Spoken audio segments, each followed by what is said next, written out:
Okay, so endurance training.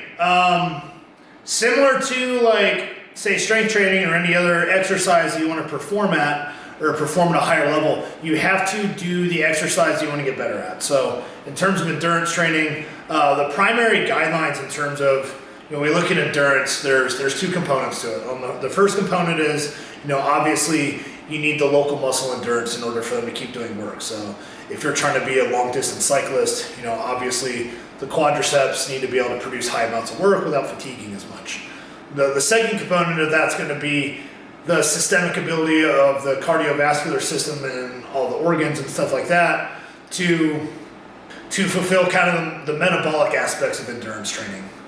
So if you're doing some kind of endurance event that involves a lot of large muscle groups working very intensely for long periods of time, that's going to be a much larger demand on the heart and cardiovascular system than one that doesn't use as much muscle mass over the course of those events. Like if you're to compare something like, an arm ergometer exercise or whatever, where you're just hitting a hand crank as a form of endurance exercise, that's not going to be nearly as demanding on the cardiovascular system as pedaling a bicycle where you're using your legs. Same in the sense that like if you're to, compare the relative intensity of each exercise, an assault bike or even doing something like cross-country skiing where you're using almost basically all the muscles in your body to do the work as opposed to just a normal bicycle where it's predominantly only going to be the legs, the ones that are going to use the full body is going to be much more demanding on the cardiovascular system than the cycle.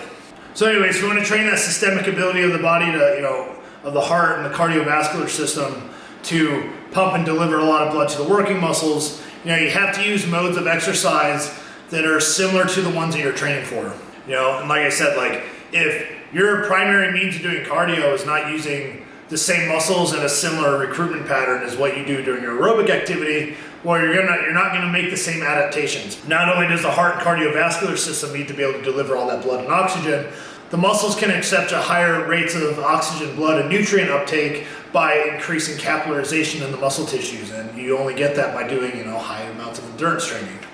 So if your goal is to be a fast runner or a fast cyclist, and you're spending all your time on a rower or other exercise that are a little bit more predominantly upper body focused, you may not see the same carryover in performance than if you just spent more time running and cycling. Same thing, like if you want to be a fast runner, it's going to make more sense to run more than to just jump on a bicycle, even though a bicycle uses mostly the same muscle groups. The bicycle's still not the same because in running, you're working the muscle over a much more partial range of motion. The peak forces expressed by the muscles is generally going to be higher. You also have to develop the connective tissue capacity of the muscles to be able to absorb repeated impact over longer periods of time, which you don't really experience on a bicycle as much.